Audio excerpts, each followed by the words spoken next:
De acordo com o entendimento, o exército libanês deveria mobilizar cerca de 6 mil soldados, mas até agora só mobilizou 4 mil.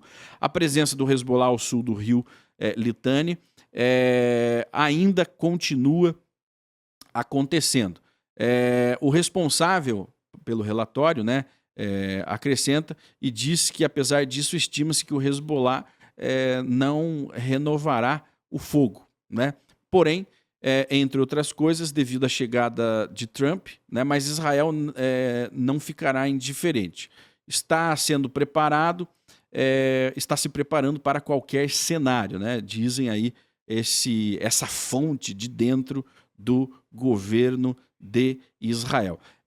E a IDF decidiu, então, adiar a sua retirada total do sul do Líbano para uma outra data, justamente devido ao fracasso do Líbano de empurrar as forças do Hezbollah além da fronteira do rio Litani. Então, a guerra poderá retomar, né, ser retomada daqui a 4 dias, não é uma opção a ser descartada, né? Não dá para afirmarmos que acabou a guerra, porque nós sabemos que não acabou. Nós sabemos que quase nada do acordo foi cumprido pelo Hezbollah, né, a não ser alguns lançamentos. Inclusive a IDF escondeu determinados lançamentos, dizendo ser alarme falso, né, trazendo outras notícias, porém, nada daquilo que foi acordado o Hezbollah cumpriu.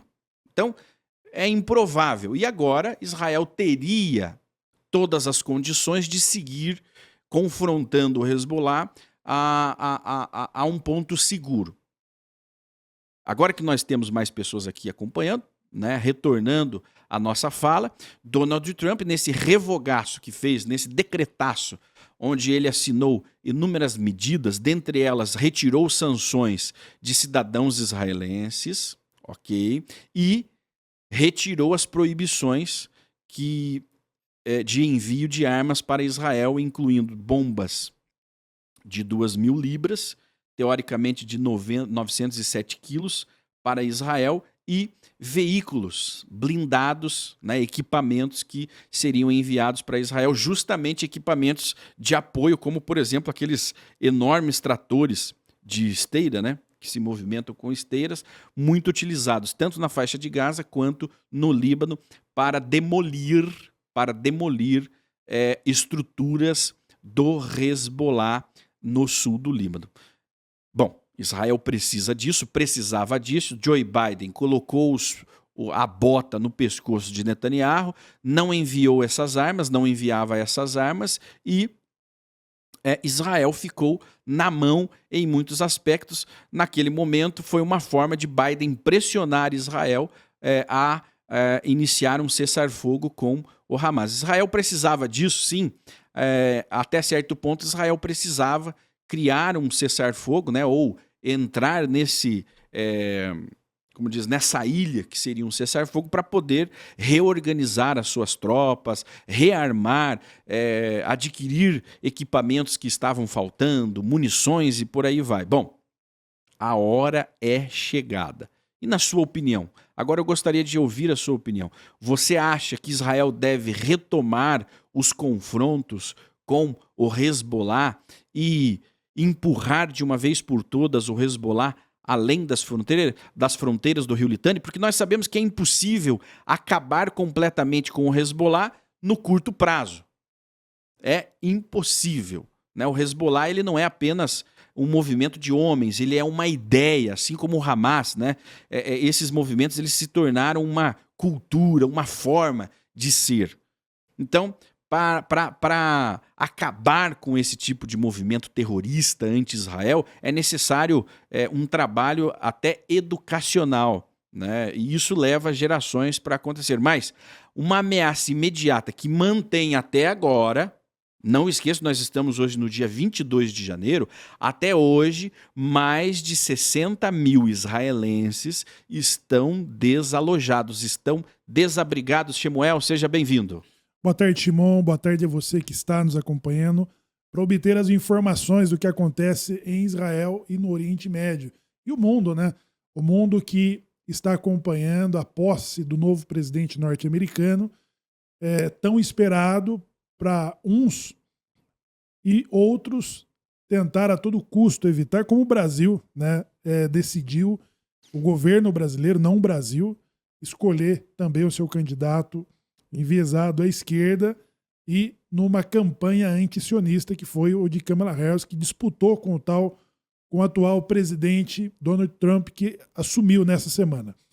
E o que esperamos? O que esperamos dessas mudanças são aí as principais notícias dessa bancada de hoje, que são esse revogaço que o Shimon bem disse, de demolir o que a imprensa norte-americana chamou de bancada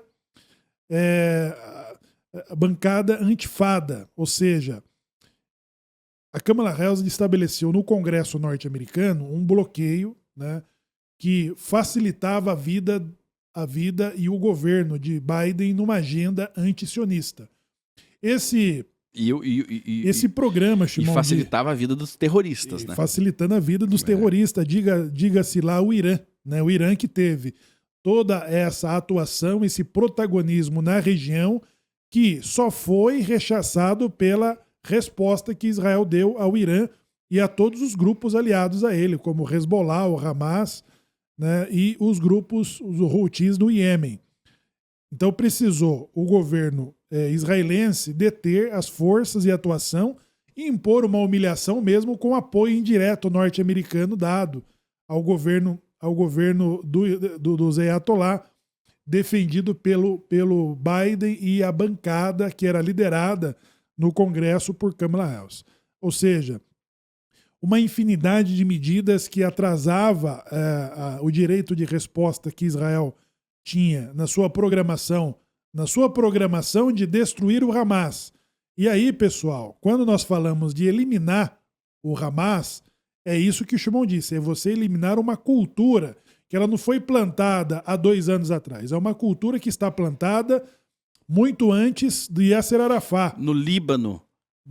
Há mais de 40 anos. Exatamente. E na faixa de Gaza há mais de 20 anos, né?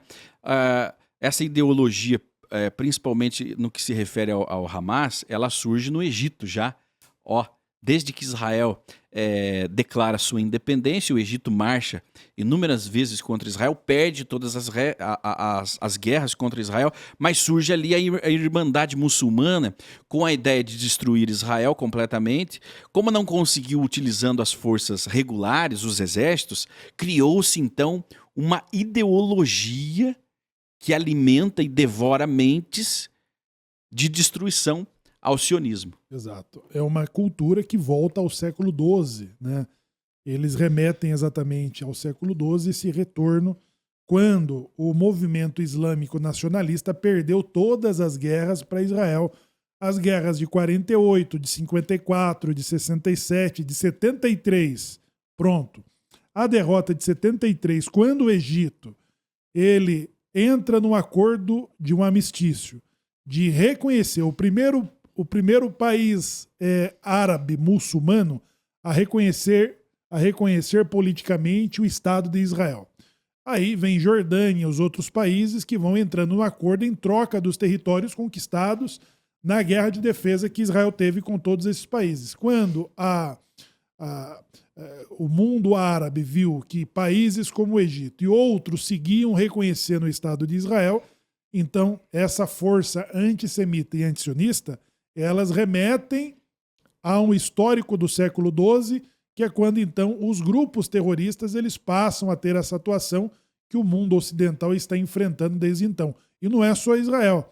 Nós temos aí todos os grupos que foram enfrentados pela União Soviética, pelos russos de Vladimir Putin, pelos Estados Unidos, pelos diferentes governos norte-americanos, e o mais violento foi a derrubada das Torres Gêmeas de um grupo terrorista que atuava a partir do Afeganistão. Então, esses grupos, eles estabeleceram então esse movimento terrorista de que Israel, de toda a adversidade que o Ocidente tem com o Oriente Médio, isso, diga-se, muito antes da criação do Estado de Israel de 1948, é Israel a primeira resistência a enfrentar esses grupos terroristas, principalmente os que estão estabelecidos a partir das suas fronteiras no sul e no norte, né?